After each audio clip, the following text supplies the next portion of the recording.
Eric is ready to lose his mind because he wants to start on the minute, That's true. which most of us can relate to. We wouldn't be in business if we didn't want to make the most of our time. So I'm going to give the floor to Eric.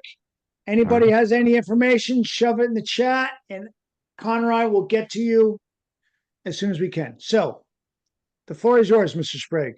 All right. Well, thanks everybody for taking the time to come join us.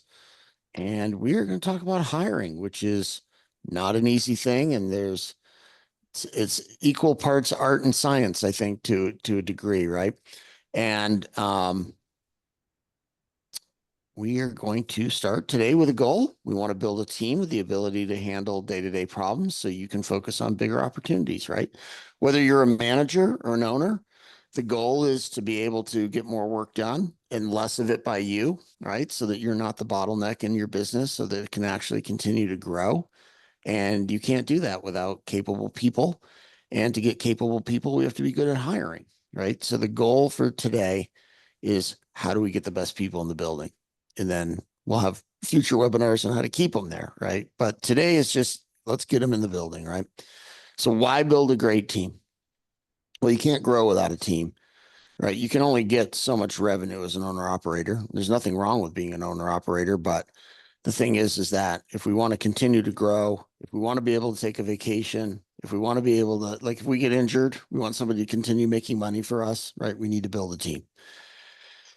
And we're not great at everything, right? We all love to think we are, but we're not. You know, if we're great at marketing, we might not be great at doing the work. If we're great at doing the work, we might not be good at sales, right? We need people around us who have different skill sets than ours so that as a collective, we're more powerful, right?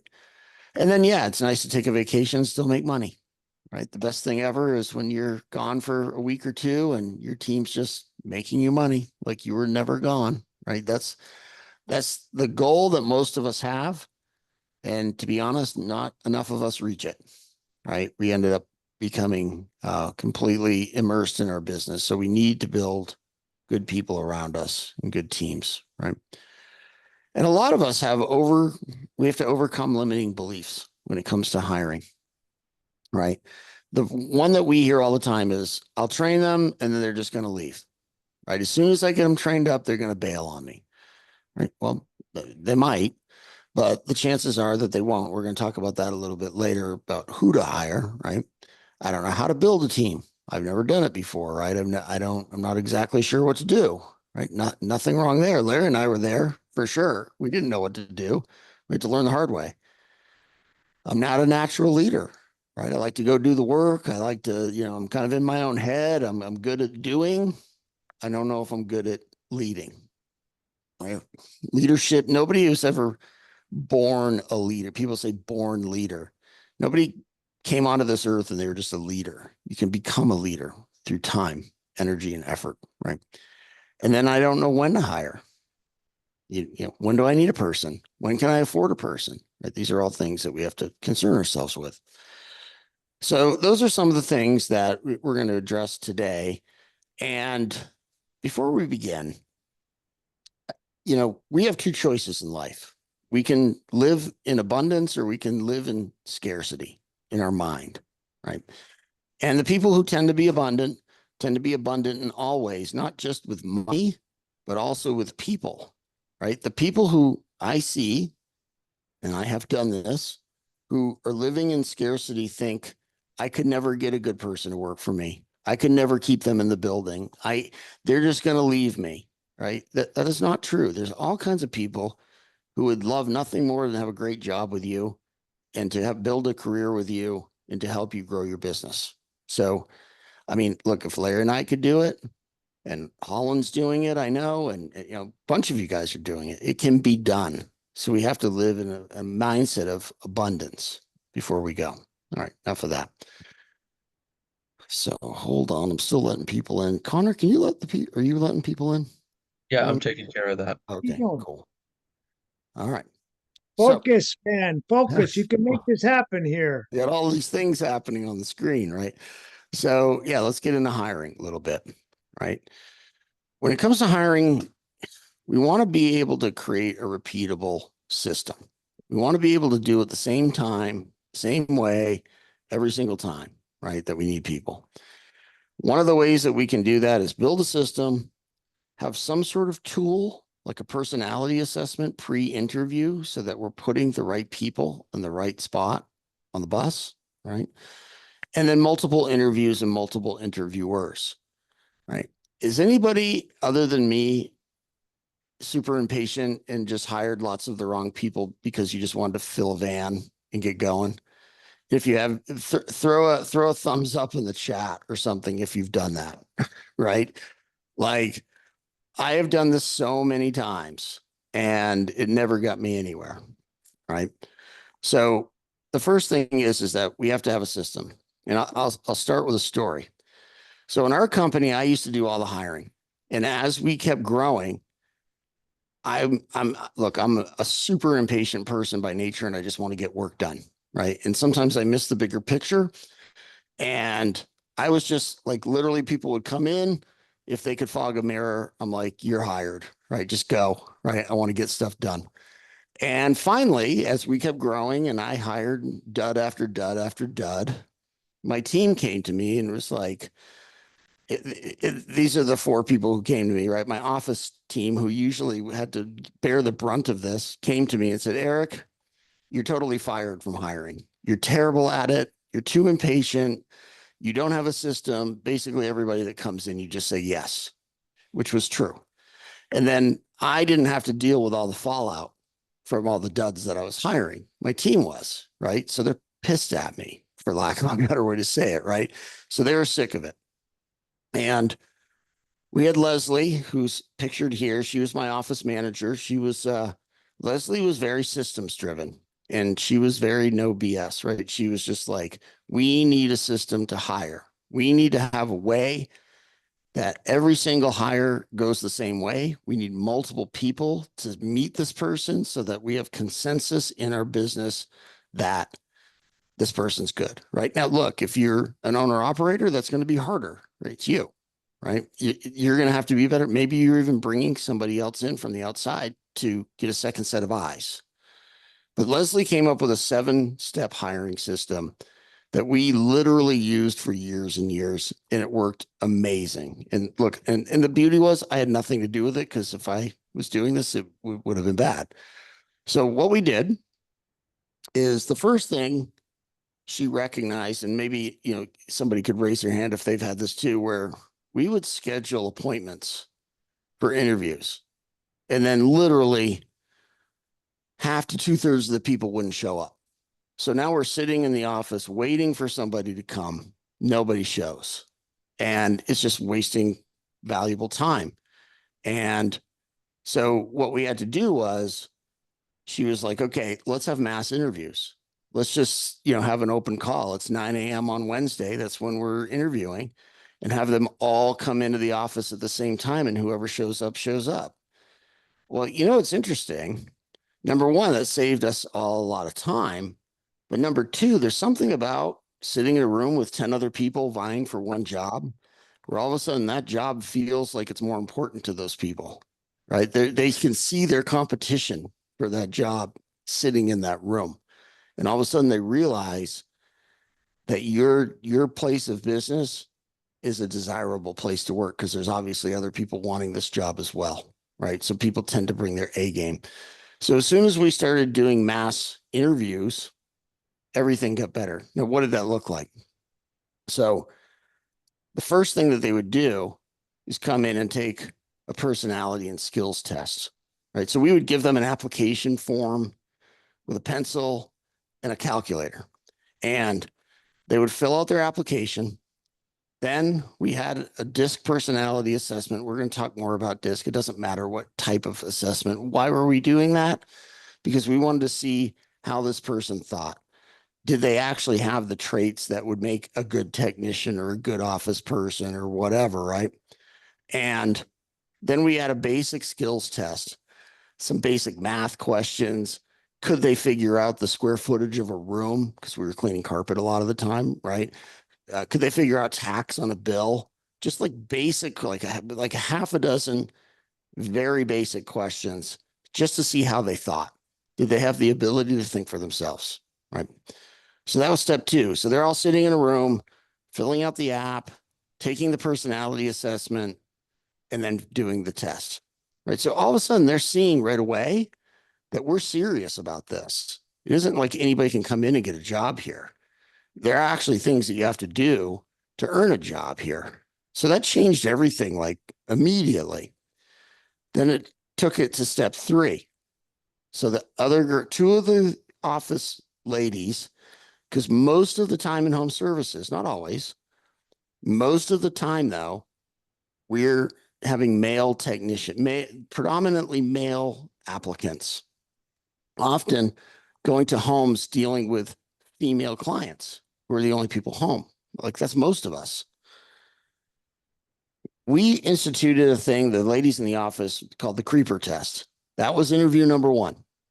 If you could not make it, if they did not feel comfortable with having you around, you weren't getting a second chance. That was the only one, right?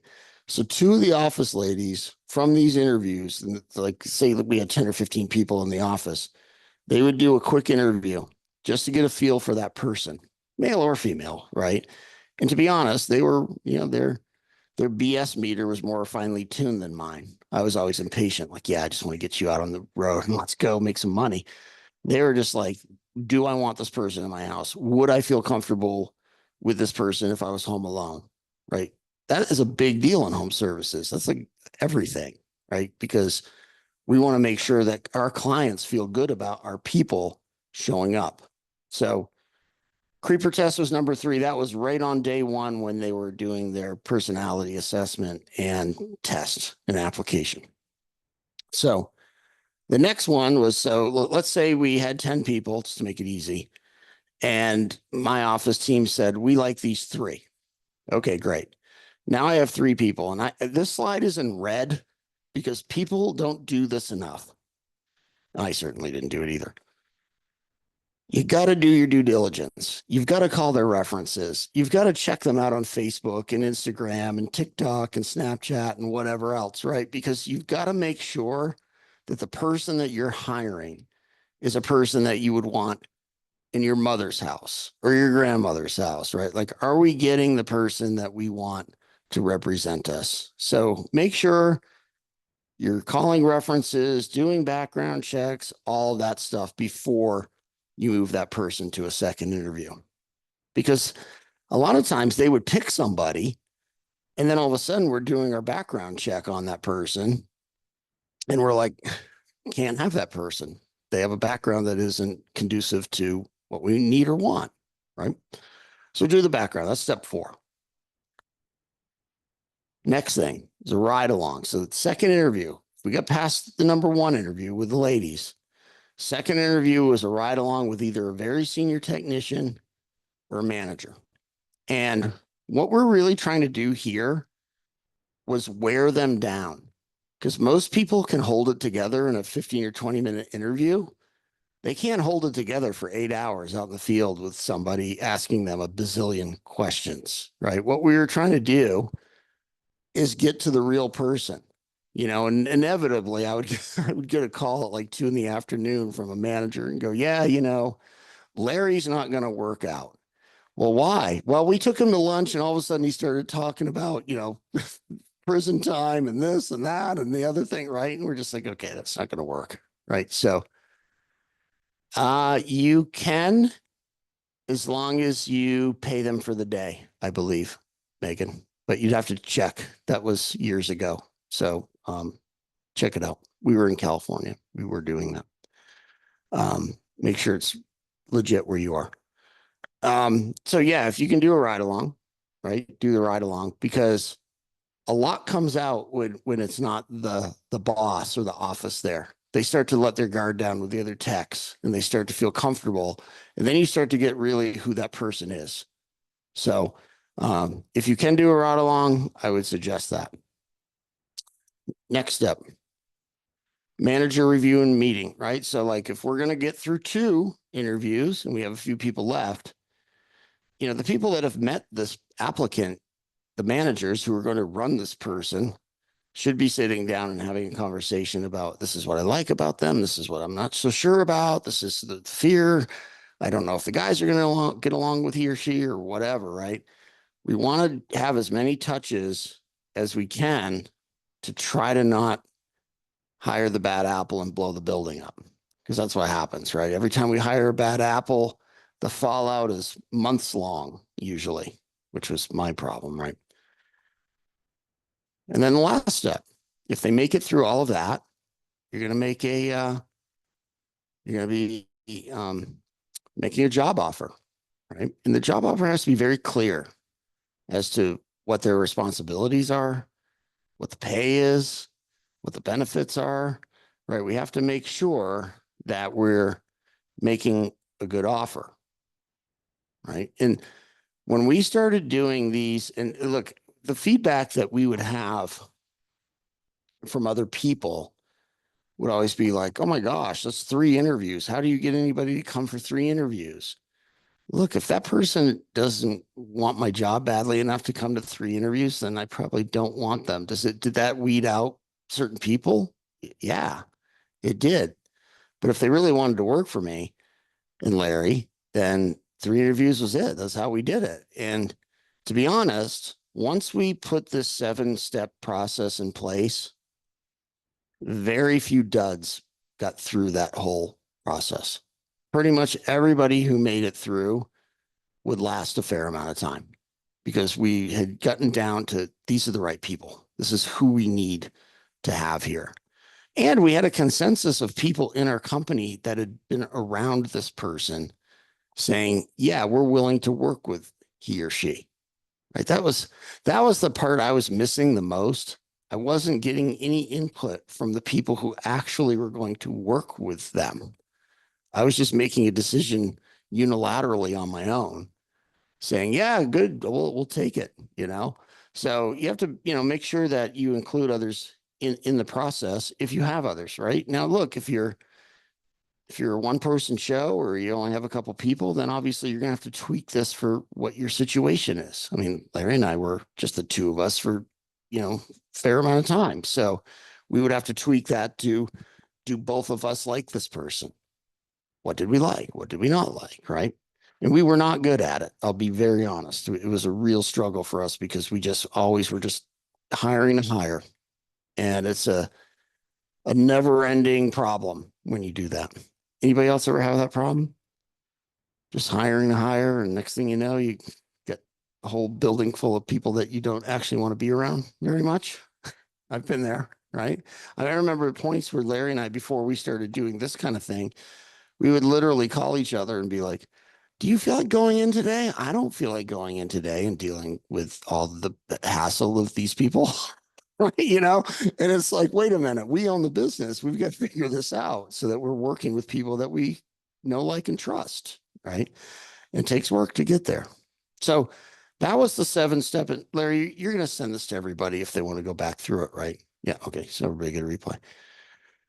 So let's go on to the next thing. The next thing is money, right? And that's always our fear as employers. How much are they going to want? How much can I pay? I don't know if I can afford this, right? We all have these things. And, the reality is that pay is not the number one thing for most employees once they work for you. But until they've been hired, it generally is, right? So like they would say, oh, pay. Yeah, I got to get paid.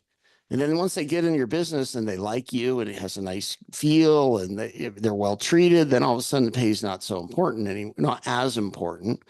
But the thing is that to get them in the building, we have to be competitive, right? So, good pay attracts top talent. But I would say this, let's say I had, 6 employees. I would rather pay 5 really good ones a little bit more than to pay 6 marginally, right? I would rather have, you would be surprised how much work you can get done with top performers. And top performers usually know their value and know their worth, and they want to get paid reasonably. I don't, yes, there are people who want like ridiculous amounts of money, but I think most people are probably fairly in line with what you are willing to pay them. But you got to make sure that you at least have enough to get them in the door. And then once they're there, right? What's that look like? It depends, right? It really depends on the person, their personality type, and what they're looking for. And often it depends on where they used to work and how poorly they might have been treated, right? There are people who came to Larry and us and they were willing to take substantially less money per hour because they just wanted a good place to work. They've been treated like garbage, right? And I think everybody's felt that in some way, shape, or form. So next thing, beyond pay. So we got our system. We've got to figure out what can we pay them, right? To get the right person to want to come to us. And look, if you can't quite pay them what you need to, then in that interview, you're going to have to be really convincing that it's worth less money to work there, right? That's the rub. It's going to be a sales job. The next thing is we have to get the right person on the right seat in the bus, right? We can't hire somebody who's completely not the right fit for us or the job that we want to hire, right? And I know there's a fair amount of super tech and inner circle people here, so bear with me because I'm going to give a little bit of a disc lesson. So, Larry and I were products of Howard Partridge's Inner Circle, and we learned DISC there. And DISC is a personality assessment for those of you who don't know. And what it did for us is it gave us clarity about who we're dealing with, right? And it also gave us clarity about what type of person is good at one job and not so great at another, right? So, if you had somebody that you knew, and let's say you didn't know anything about DISC, and they were super fun and they were all over the map and they were always late and totally like the center of attention, would you hire them to do your accounting? Probably not, right? You'd be like, I don't think that person's a good fit for that job. Well, having DISC can actually give you reasons why, right? So real quick, there's 4 basic personality types, and we're going to talk a little bit more in detail about how to hire, but I want to get this out for people who don't know this, right? So the one is dominant, and the things that they're good at is they tend to be direct, they're decisive, and they're doers, right? They're the people in life who just like get things done. The problem is they're kind of bullies and they steamroll people and they're confrontational by nature, right? But they're those people that grind out things and get them done. And eyes, like Larry's an eye. He's got that nice fedora and the thing on, right? They're influential. They're fun. They're people. They're really good at marketing and getting their name out there. Struggle with details, time orientation, some of that other stuff, right? So that's another personality type. Then we have S's, stands for steady or stable or secure, right? They tend to be stable, supportive, sincere. They're your team players, super loyal, super caring about others, really want to do a good job for not only the team, but for the customers. Tend to be, maybe their pace is a little slower and tend to be procrastinators is one of their negative traits as well. Okay. And then C's, compliant or competence. They tend to be your accountant types, your engineering types, right? Very cautious, careful, conscientious, detail oriented, data driven, tend to be maybe on the negative side, a little bit rigid, very stuck on the rules, and potentially a little bit judgmental, right? And look, we all have some of these traits in all of us, right? Because if you took a DISC assessment, you'd have a score in all 4 quadrants. But what we're looking for is, can I match the type of person on this DISC to the role that I need to be filled? Because if I can get the right type of person into the right role, my chance of having them be successful when I hire them is much higher. So let's get into that a little bit, right? So hiring with DISC. Roles for D types, right? So we said they're direct, they're decisive, they're doers. Tend to be kind of if people say natural born leader, usually a D is kind of that way, right? What's a good role for them? General manager, project manager, office manager, sales, very good at sales, generally speaking. Lead tech, right? They don't like to take orders very well, right? So they like to try to get past that so they can be in charge. And then dispatcher. Dispatch is a great place for them because they're directing traffic. They're seeing the big picture. They're moving people around, right? So I will say this, when people say, well, I'm worried that I'm going to just train this person and they'll leave me. This is the person who leaves you, right? This person also can be a rock star, but they're very self-driven, right? And they don't need, really anybody to tell them that they're good. They already know that they're good if they are good, right? So part of figuring out who might leave you and who might not is also a personality trait as well, right? So, look, D's can be amazing. They can be really high performers, but they also can sometimes be a little difficult too, hard to run, right? They don't like authority. All right. Roles for an I type.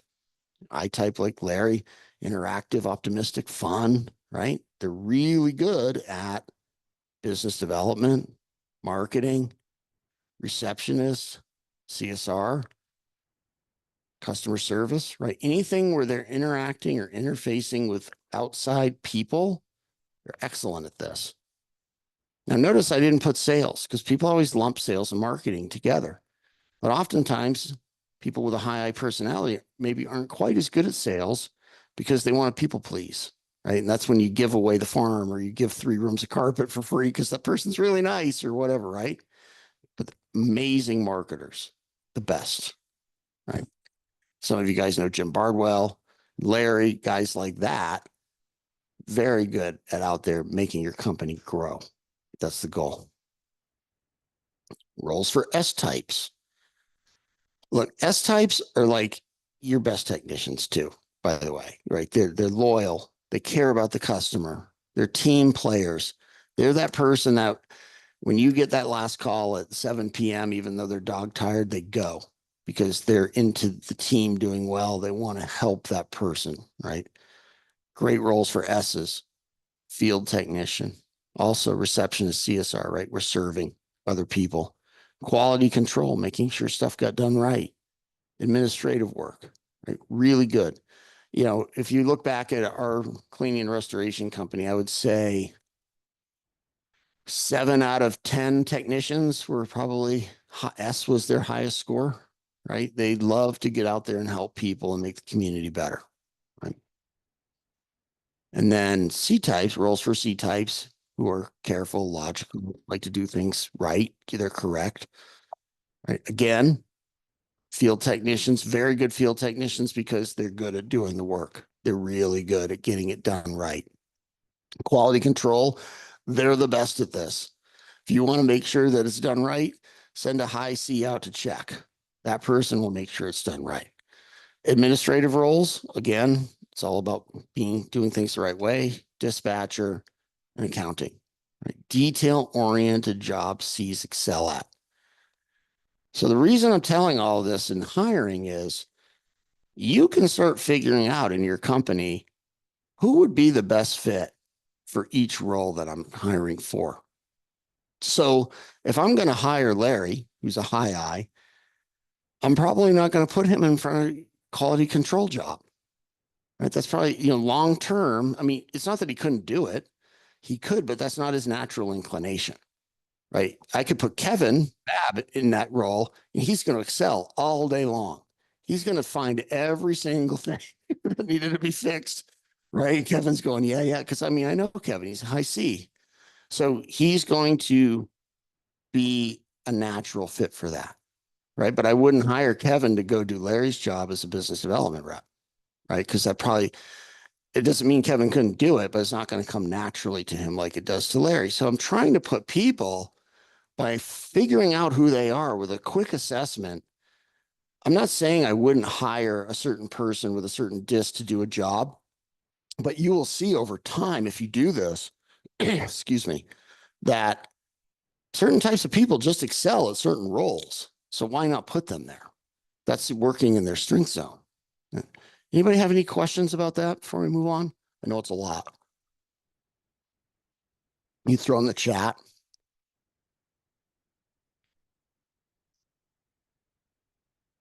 Oh, okay.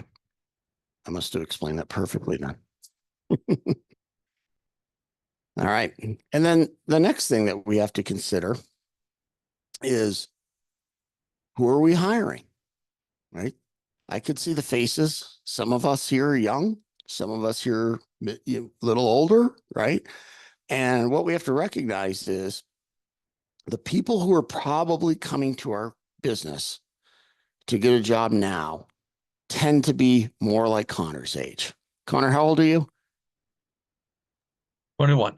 21, right? So that 18, 19, 20, 21, 22, that right in that realm, that's usually for the most part in a service company who's coming to get a job, an entry level job, right? Especially as a technician. So if we're older, like me, we have to make sure that we understand those people. What makes them tick? How can I work around this? And this is a friction point in hiring for a lot of people, right? They're like, oh, because you hear it all the time. Oh, younger people just don't work anymore or whatever, right?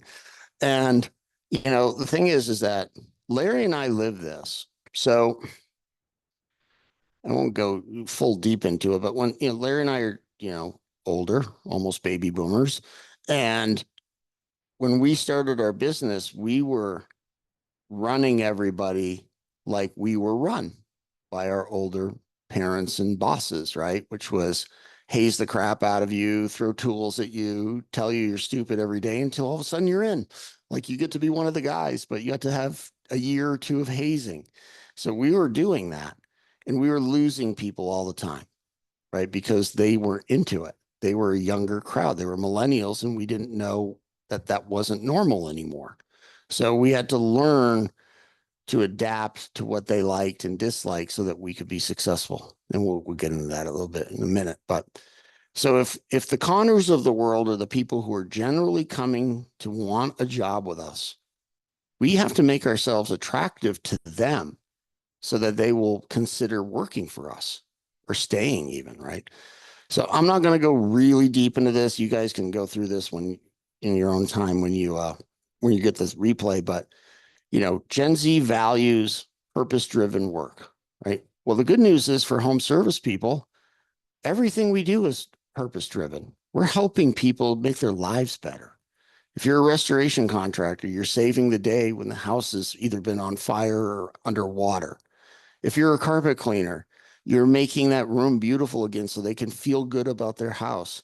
If somebody calls Kevin with a pipe leak at 10 p.m. and he goes and saves the day, they are very appreciative of that, right? If I'm super duper hot and it's the middle of summer in Tennessee, I call Valerie and Blake comes and puts a new install so I can have cold air. I'm pretty into that, right? That's going to be making my life better. So we have a natural way of we should be able to attract younger people because the mission and vision of our companies is inherently to help others, right? We have to remember that and we have to celebrate that daily within our company culture. Tech savvy and efficiency focused, right? You want to, Connor teaches Larry and I stuff every single day at work about like, you could do it this way, or there's a tool for that or whatever, right? And it's like, we didn't know, right? They're going to bring something new to the table and we have to be excited about that, not resisting it all the time, right? Work-life balance and flexibility is prioritized for Gen Z and millennials, right? To be honest.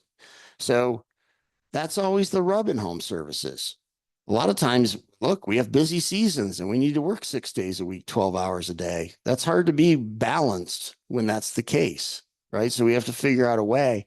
Well, on a shoulder season, could they work less? Or do we hire more people and not everybody works 60 hours a week and we have them working 40? Right? You have to figure out what that is in your company, but you have to recognize that, and Connor brought this up in a previous class.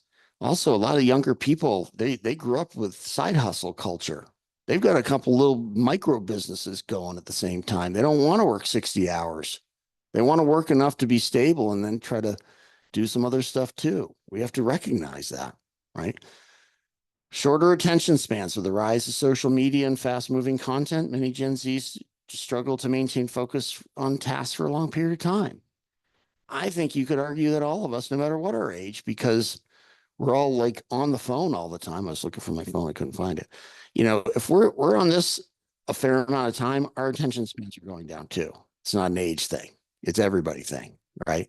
So when we're training them, right? So if Blake is training a new HVAC tech, maybe he's having to break it into smaller pieces, right? Instead of like trying to teach everything at once so that that attention, all right, I got that portion. Good. Next, we're going to go to this thing, right? And we move forward going that way. We have to understand that.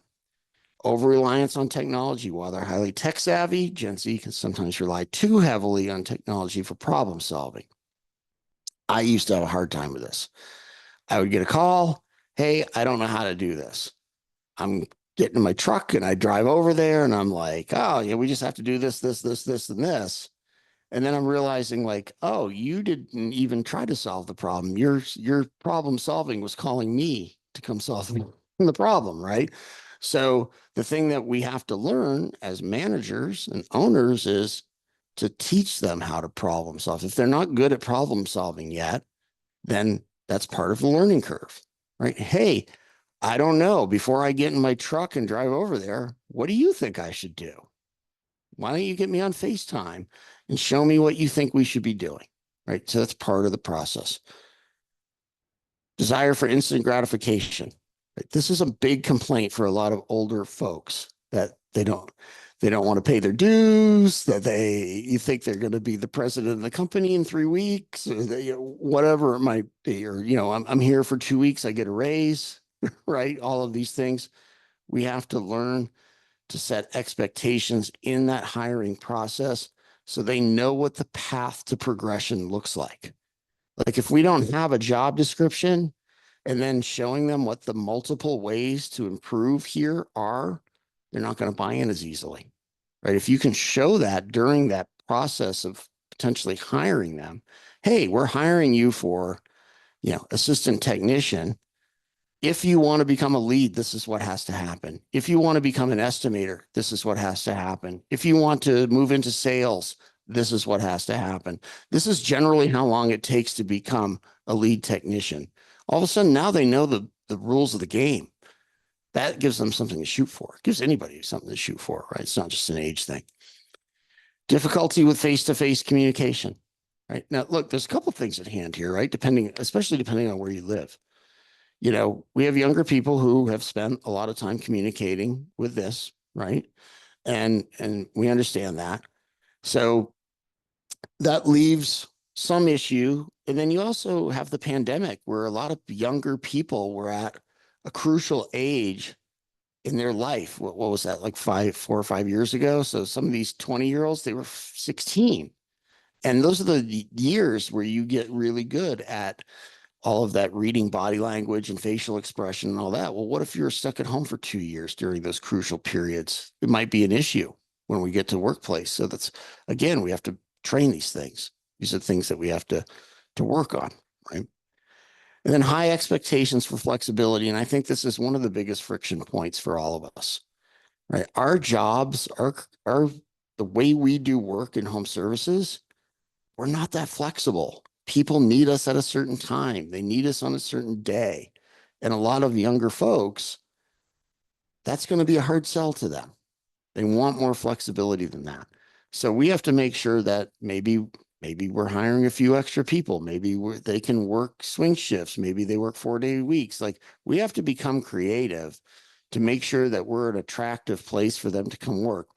My thought would be once they get in, they'll probably be more willing to work with you because they're now in, right? They're part of the culture.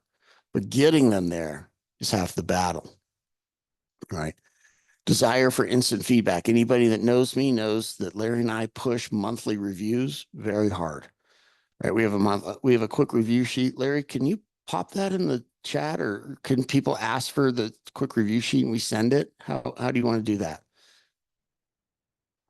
I'll put it in the link there and then I'll have in the email the follow up. Give me just 1 second here.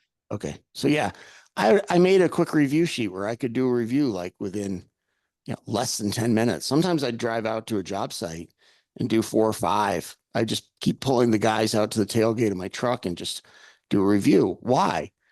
Well, number one, younger people have grown up with a lot more feedback than somebody who's, say, my age, right? My parents did not give me a lot of feedback unless everything was bad.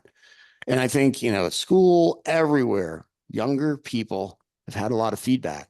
So if all of a sudden they come to your company and there's no feedback consistently, constructive feedback, that doesn't feel good to them, right? And that could be a selling point during the hiring process. We're going to review you every 30 days. Why? Because we want you to be successful here. And the way to be successful is if you're doing things right, we're going to reward you. And if things need work, we're going to help you fix them. That's a crucial part of that whole thing, right? And then the last thing, I think it's the last thing, need for purpose and meaning. We talked a little bit about that earlier. There has to be a bigger reason than just getting a paycheck, right? My generation, it was like, just get a paycheck, just pay your bills, just raise your kids, put food on the table. It's a little different now. We have to be able to roll with that if we're a little older, right? We don't think that way. So, here's the thing. We can complain, but we need to work on this, right? Like I hear it all the time. I'm dealing with lots of contractors. And, I'm always hearing nobody wants to work. Nobody will, whatever excuse, right? And look, we all feel that way from time to time, especially when the labor market's tight and it's hard to get people in. But the thing is that I think the person who tries to figure this out, the companies that really work at creating a good way to attract people in and having a really strong hiring process, it's so impressive to the people that are applying that they want to work for you. They want to do that. They're like, wow, these guys are dialed, right? And we saw that. We saw that the more stringent, the more systematized our hiring was, the better applicants we would get, right? And you got to remember, you're a local service business in your local area. Word gets around, right? People at the bar talk. Like we used to give our guys their own business cards, even if they had been with us for like 2 days, because we wanted them to go to the bar on a Friday night. And when they see their buddy who's working at the landscaping company or the construction company say he hates his job or her job, hey, here's my card. I like working where I work. You should call my bosses and try to get an interview. Just so you know, they're going to interview you 3 times. It's not going to be easy, right? Oh, okay. That sounds impressive. So some of the ideas that we need to have is more frequent feedback, sell them on purpose. We have to build a community, right? Holland was here in Utah recently. And one of the things, Holland, I don't know if you remember talking about it, but it impressed me. You kept talking about, in some way, shape, or form, the community within your company, right? And I've seen that. I've met your guys, some of them, not all, but like you purposely build a company where people want to work at. That's how I see it anyway, right? So yeah, we have to build a community. I think Larry and I did a good job of that. We had community. We worked at it, right? And the other thing is if don't expect, if you're 50 years old and you're hiring 20 years old people, don't expect them to be you. No. Yeah, they're not you. They're 30 years younger than you, right? So we're going to build them up into some version of you later on, right? And then the other thing is, I don't know why these all didn't come through, but you get the picture, right? We need to change. Larry and I had to change. If we were going to field a great team of people, we had people that were quite a bit younger than us, and we were taking them fishing and taking them out to eat and barbecuing for them. And, like we were just spending time with our people. It's an investment, right? They're investing in us to get a paycheck. We have to invest back in them to keep them. It's one thing to hire them. Now you got to keep them, right? Turnover is expensive, and not having a good culture, not having a good community within your space, in your building, is not going to make people know. Like, I'll give you guys an example when we're talking about hiring. I have had a company that I was consulting for, smaller town, and the owner on his best day was difficult. Okay. And he couldn't get people. Nobody would apply, right? Smaller town, maybe 10,000 people, maybe 15. And I'm thinking it can't be that bad. So I went out in the community as the consultant. I went to the local Starbucks or the local Subway sandwich, and I'd start talking to the kid behind the counter, like, hey, you should, think about working at this place. Every single one of them, oh, we know all about that place. That owner is impossible. There's no way I'd apply there, right? You have to remember that whatever you build inside your company, People are talking about it outside your company. So you want to have that amazing culture, or else there's nobody to hire, right? There's two sides to the coin. Yeah, we can make all the systems and we could get all the things just right to weed out the bad apples, but we need to have a good enough reputation and do all the right things for the good people to want to apply. That's a whole different webinar. I could go on that for 3 hours, but we do need to understand that we have to change and not just think like, oh, nobody wants to work. Everybody's a dud. There are no good people anymore. Blah, blah, blah, blah, blah. I know it probably feels that way often, but you know what? There are good people. We have to find them, and we have to have a system to find them, right? And I think at the end of the day, whoever figures this out the best wins, right? We all know this. Whoever can field the best team with the best people, they are going to win. So, excuse me. If we're not good at this, if we're not good at the hiring game yet, we need to get good at it. And we need to get good at attracting people to come in.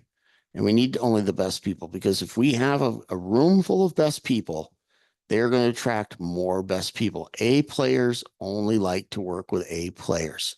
They feel that everybody else slows them down. So you could probably get, Larry and I had a huge cash crunch years and years ago, and we realized that we were also overstaffed. And we went from, I don't know, roughly 30 employees to 17 in one day. And guess what? We could do almost the exact same amount of revenue with the 17 A players that we had versus the 30 total, right? I mean, it wasn't an easy thing. We didn't do it on purpose, but all of a sudden we realized, oh my gosh, these people are getting the same amount of work done, right? So yeah, this is super crucial to winning. Okay. Anybody have any questions before I move on? Just throw in the chat. No, Larry, is there any stuff? I can't see the chat. Is there anything that we need to discuss? You're muted. You're muted. Yeah, I got two mutes here. I got a special mic.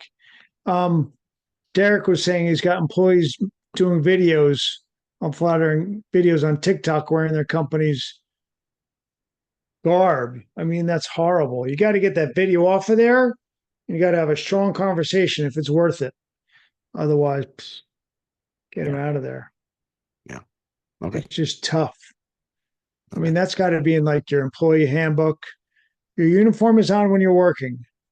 You cannot wear colors when you're doing videos or hanging out with your friends or going to the store. I mean, going, coming from work, but it's not a social clothes to wear.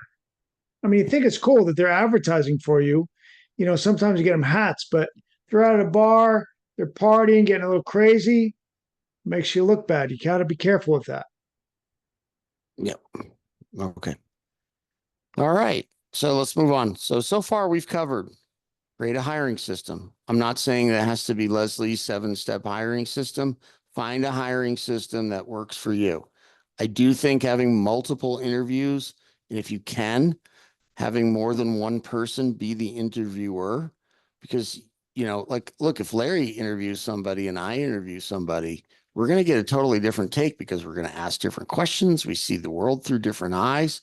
And that way you at least have some conversation between the two of us to be like, okay, like, can we live with this, or are we okay with that? Right. We're going to see different stuff. All right. So create a hiring system, whatever one works best for you. I think multiple interviews, some sort of personality profile is important, right? So create a pre-employment testing and application process. Right? It makes it more official. It makes them feel like they have to do something to get the job. I think that's important. Plus, we want to know who we're dealing with. Pay scale that's competitive. Have the means to get the right people in the right seat of the bus. Some form of testing. It doesn't have to be DISC. It could be, Wonderlic. It could be Wiley. I mean, there's like Myers-Briggs. There's so many different ones. Most of them are either cheap or free. Use something. Larry and I like DISC because instead of like a Myers-Briggs personality profile has 16 types, a DISC has 4. It's very hard to manage 16 types. Right? Most people can't get their head around that. I can't get my head around that. Right? Understand who's applying and adapt accordingly. Right? We're talking generally about age, but maybe about style. Right? We have to figure out who's going to come to our place of work. How do we adapt to make sure that they're happy, but they also need to make us happy, right? It's a two-way street, right? We don't want them out doing TikToks with the company hat in the bar, right? There has to be some rules. And then ask yourself what changes that you need to make to be a person that they want to work for, right? It's easy for us to always project outward, but sometimes we have to take a look in the mirror and say, am I the person that they're going to want to work for? Is that going to be working for them? Right. And Larry and I had to do that. We had to get better. We recognize that. And we lost a lot of good people early on who could have been good, but we weren't ready for them. Right. Our mentality wasn't right yet. So you need to be attractive to the talent to get them in. Okay. So look, I've taken a lot of your time, right? It's been almost an hour. So any questions before we move on at all? I mean, we could Yeah, talk about Megan put something that's 4 really hours. good point in the chat. I'm sorry. Go ahead. What's your take on interviewing someone who seems a perfect fit for a position and the position isn't open? Well, I can say what you and I would do. We'd hire them and find a position that, like, if they were that good, we would probably try to find a way to hire them and figure out how to do it. Right. Larry and I were both good about this. We did not want to pass on good talent that actually wanted to work for us. We will figure it out. We will find a way. We'll market harder. We'll get more deals, whatever it's going to take. We did not want to let anybody who we thought could be a perfect fit go. You have a quick meeting with your C players. No. And then the next thing is you have to consider if that person's such a good fit, at some point you might have to top grade your staff. I'm going to keep these ones and these ones are not performing. I'm going to have to let them go. Right. You need the best people you can possibly get. And look, that's a very hard decision to make. But at the end of the day, your company is only as good as the people that work in it. So if you can hire that person who's a perfect fit, you might have somebody who's not a perfect fit and maybe you help them move to greener pastures. Right. That would be my suggestion. Quickly. Yeah. Okay. Well, real quick, I'm not going to do some huge sales pitch or anything like that, but I do want to tell you like some stuff we have going on real quick. So if you gain value from tonight and you liked this format of learning, right? We are doing a Road to 7 Figures mastermind. Some of you are already clients in other groups, so you guys can tune me out because you hear me every week or whatever, right? But we basically do an hour class every single week of the year. And we do all kinds of different topics, right? So we do digital marketing, we do systems building, we do hiring, onboarding, terminating people when you need to, sales training, CSR training, bookkeeping and accounting, business development rep training, operations, right? And the thing is, it's not like Larry and I know everything about any of this, right? So we need a team. So we have a whole team in the 7 Figures mastermind. It's myself and Katie Harris with Spot On Solutions. She's a digital marketing guru. Howard Partridge is going to be joining us from time to time. Jim Bardwell and Larry both doing a lot of referral marketing training. My wife, Yana, is down in the corner with the green shirt. She is a professional CSR trainer, right? So after she ran our CSR, she then worked for Power Selling Pros for a fair amount of time, training CSRs all over the country in the home services. And then Santiago Arango, who works for Howard Partridge, and he's actually Larry and my coach. He's our personal coach and has been for many years. So, and there'll be other people joining as well. Larry and I luckily have a pretty good network of people that know a lot, and we usually can call in a favor and have them come in and teach a class. So we always love that. So weekly class, somebody on this board or will be teaching it, right? And we change it depending on what their expertise is. And what you'll get in addition, right, we got some giveaways to sweeten the pot. Super Tech University, 3 to 5 minute daily videos. We have them for your field technicians, your CSR. That's a weekly video. In-home sales, business development, service manager. A big problem in our world is we hire, all these techs and we find one great tech and we go, oh, we're going to make you the service manager now, and without any training, right? And then all of a sudden they've gone from a strength zone where they're a good tech. Now they're in charge of people with no training, and it all blows up in your face. Don't ask me how I know. I've done it a couple times. So now we're trying to create video training so that that doesn't blow up in your face. You can be doing it advanced, right? So you get super tech if you're not already a client. If you join the class, you're going to get 6 months of the premium free. If you already have super tech and you don't have the premium and you're here, we would give you the premium as well, right? So that's $697 a month for 6 months. The value on that's $41.82. Okay. I have a new book out with Katie, who I mentioned earlier, the digital marketing person. We'll send you a book. Some of you, Blake and Valerie, you've been reading the book yet? Did you get the book? Not yet. We haven't gotten it yet. You haven't gotten it yet? Oh, No. all right. We gave it to it the huge. It's in the Okay. mail. No, I I think, sent it in the mail. yeah. I don't know. I thought you might have it. USPS is pretty slow around here. What, do you know when you sent it? Like, was it a couple weeks ago? It was a while. It was like a week ago, probably. He had his VA send it. He doesn't know when he sent Yeah, it. I have no idea. So anyway, Jersey Mike, you've been reading the book. Has that been helping you? Yeah. You're muted, Mike.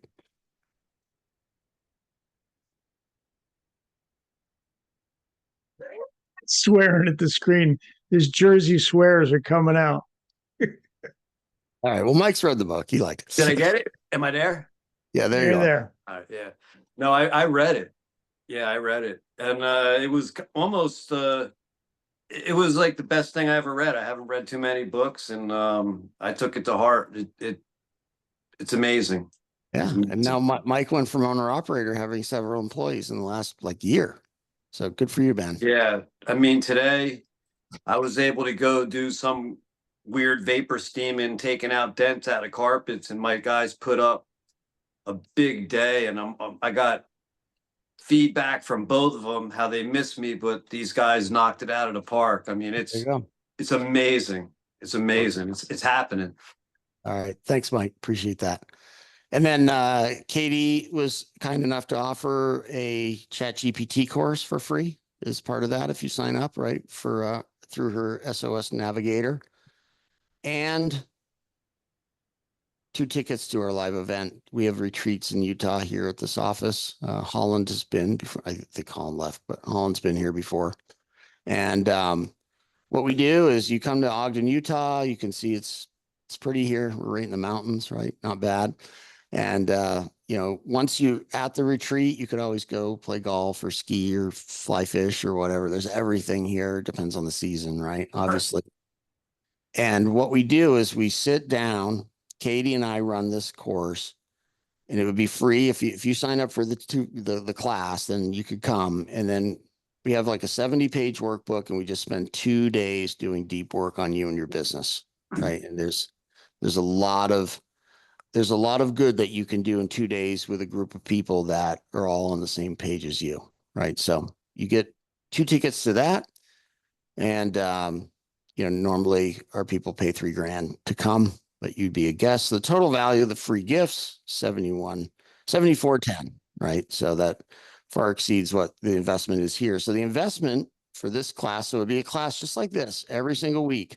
And every week we're working on something different in your business, right? So that's $249 a month. So that's less than $3,000 a year. So like just the free stuff is like double what the value of the class is. And there's no contracts. It's month to month, right? You can leave at any time. If you have a team, you can have your team members come on too. Right? We have a lot of people who will have team members on. And there's a video replay for every class in case you miss it, because we get that sometimes you're just out in the field and you can't get here, right? So we understand that. So then we go ahead and send that forward. So there's a couple of people on the call here, Eric, that okay. are in this group. Like Rusty comes to the group and Kevin comes to the group every week. Rusty, can you say something how it's benefited you and your business? Well, actually, I was just thinking that today, and I asked the guys about it if they enjoyed the training and thought it was beneficial. And Brady said he enjoyed it. He actually likes the estimator series and wanted to learn more. And I was having a couple tough weeks, and I'm driven pretty hard, and I didn't think they were buying in as much as I think because I don't always ask questions. I kind of assume, and that's not good. But this helps me communicate better and ask him more questions. And then Jacob, the other guy I got, said it's nice coming from someone else. And you guys had told me that before. And it is nice because I've thought these things and said these things, but to hear that from them is good. And it's actually been best for me because it's given me direction in the last 3 months. And business has really been up and sales have been up. And I think it's because everything's just working. We're all working on it together. That's Yeah, great. these Yeah. Thursday night classes are working for you. You're getting a lot out of them. Yep. Yep. It's been great for my business. In 3 months, it's been wonderful. It's been one of the best things I've ever done. Good. Good. I'm sorry, I'm putting you on the spot, Kevin. I was going to text you. I didn't get a chance. Look at him. He's laughing. If you want to say something, just unmute yourself. I don't want to be that guy. It's like, say something nice, quick. It's like, I don't want to be that guy, but I'll be that guy. I enjoy the Thursday night classes. They've helped put my mind in the right perspective as far as to be getting out of the technician mindset into a business owner mindset as far as how to run my business and how to get procedures in place. Yep. Awesome. Thank you. Yeah. Appreciate So it. Connor has put in the chat a link to sign up. So if anybody wants to sign up and join us every week, we have what is it, Larry? We have Wednesday. We have 2 classes that you can choose from time wise. No, we have 4. Wednesday at 4. Wednesday at 4 Eastern. And Thursday at what time Eastern? 7. 7. 7 Eastern. So you can join either class anytime you want, right? So Connor put that in there. There's also a QR code up on the screen. So just to remember, you get the 6 months of Super Tech, signed copy of the book, Chat GPT course. Man, that's hard to say. And an invite to a 2-day deep dive on your business here with me and Katie. So a lot of value there, a lot of value. And look, I think just stepping away from being in your business once a week for an hour with a bunch of other people who are working on their business is a big deal. Like that can go a long way. So anyway, I thank everyone. I know Larry's going to do a Q&A for moving forward, and I am going to turn it over to Larry because my voice is going out. So Larry. That was cool, Eric. Thank you. That was good information. Of course, we aside from purchasing the system, listen, was there any questions about hiring? Because it was the most important thing. Everybody came tonight. They want to learn more about it. Does anybody have any questions or situations? Valerie's talking to Blake there. Anything that we could be helpful with? Anything that you guys are doing in your HVAC world? Valerie, I saw your question. The Utah, there's a bunch of them. Let me send you the schedule. Okay, we love Utah. I've wanted to go back there for years. We have one coming up that's sold out, but we've got a bunch more. So we'll get with you. As far as hiring, I kind of resonated a lot with what Eric had to say about we were just so desperate that we would just take anybody that came in, just anybody, just somebody. And after putting a lot of time and effort into them, there were definitely red flags that we didn't see at first. Or even that we did see it first and we just hoped we could hurdle over them, which is why we even signed up for Super Tech University in the first place. We were like, well, hopefully maybe, this kid's just young and he just needs, anyways, we lost all of that payroll because he's no longer with the company. So now I really appreciated the 7 steps because that's something that we were like, we've got to be pickier. We've got to be, if we want to have a good quality business, we have to have good quality employees. So you are sending over the slides to go over the 7 steps because I took notes, but they weren't great. Yes. Sharing those. That's no problem Okay. at all. Well, Perfect. to replay tomorrow, I'm going to get my VA to put it all together. Um, we did a presentation like this a couple weeks ago, and one of the things that a lot of people said, Kevin was there as well, it was a trust. I mean, you can hire people, but your limitations is if you can't trust them and have systems, you gotta. There's one guy on one of our calls, and he's having trouble getting there. He can't hire anybody because he can't trust. You gotta before you can implement the hiring, you gotta be ready to trust your person with your hat, with your logo, with your truck. And once you can do that, the world opens up. I mean, Eric saw me years ago watching the truck drive away for the first time. I can still remember it. And I wanted to chase after it. It was like watching my baby drive away. And he's laughing at me. And I'm like traumatized. It was hard. It was really hard. And if I didn't have him there laughing at me and pointing at me, I might have just kept running after the vehicle. So to Yeah. relate to it, trust is a big thing. And it's something that we go over in this group so you can develop skills so you're confident, the training, the skills on yourself and your team to be able to implement the hiring. Because you shouldn't hire if you're not ready to give them responsibility. It kind of defeats the purpose. Any other questions or comments? Oh, there's a couple more in the chat. Connor, what do you got? No, nothing. Well, I would like to make one point, to grow to that next level from wherever you are, whether you're an owner operator, whether you got 5 people or 10 or whatever, that there has to be the part where we learn to let go. And then we learn that if you're an owner, probably nobody's ever going to care about quite as much as you do. They're never going to, maybe work as fast as you do, but they're also going to bring things to the table that you don't have, right? We forget that. Like, it's easy to go, yeah, well, they don't do this and they don't do that and they don't do this. But how many of the people could actually bring something to the table that maybe you're not so hot at either? And a lot of us, I think all of us probably on some level,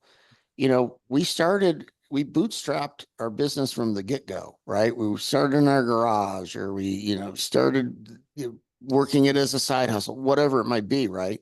So we're so closely attached that the business is me and I am the business. You can't scale that. You have to learn to let go, right?